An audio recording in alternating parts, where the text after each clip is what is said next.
When you're trying to get in shape, sometimes it's hard to figure out if you're making any progress. Mary is with a fitness trainer right now to talk about the right way to do it. Yeah, Ron, we have Rick Plenert here. He's the Vice President of Total Health and Fitness here in the Salt Lake area, several offices around town. That's right. We want to talk about charting progress. A lot of folks might have set a New Year's resolution to lose weight, but some people might do it wrong. They might weigh themselves every day and get frustrated. What are some of the... Yeah, you know, and I'm really passionate about this because I see a lot of people pursuing their fitness goals that they set at the new year, and they get frustrated really easy, and I hate to see that. And a lot of times because they don't necessarily see it dropping on the scale. Right. You know, and we can't get so frustrated by that. We got to find better ways of measuring. Why is the scale wrong? Well, as you probably heard, and I think a lot of people are becoming a little bit more well known now, is that you can't.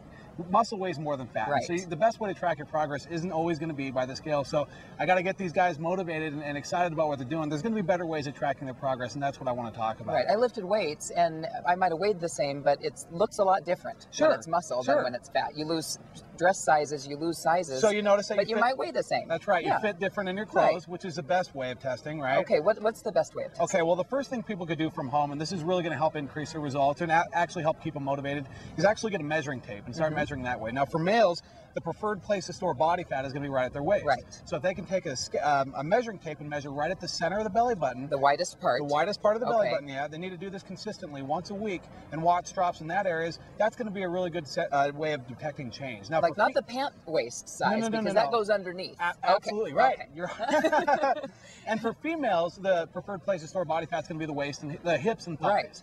So they need to take two measurements, one at the hip, right at the center of the hip, and another one's 12 inches above the knee, right at the thigh. Okay. Now, if they can do that around one thigh, right? Always pick the same thigh. Okay. You know, because you're going to make it the same spot. Yeah, the same spot on the same thigh, and to do that once a week. So.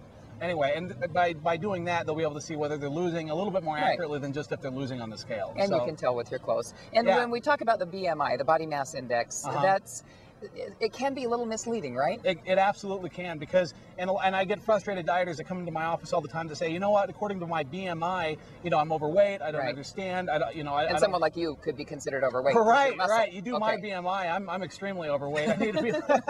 But you're not. But I'm not overweight, right? And so that's why body fat testing is a little bit more important. Well, thanks so much for this advice, Rick. We hope people can use it. And we actually have some information set up on our website. You can go to KUTV.com and click on workouts on the web, and we have a whole list of papers where you can track your progress. You can print them out and use them at home. So we'll take a quick break and be right back.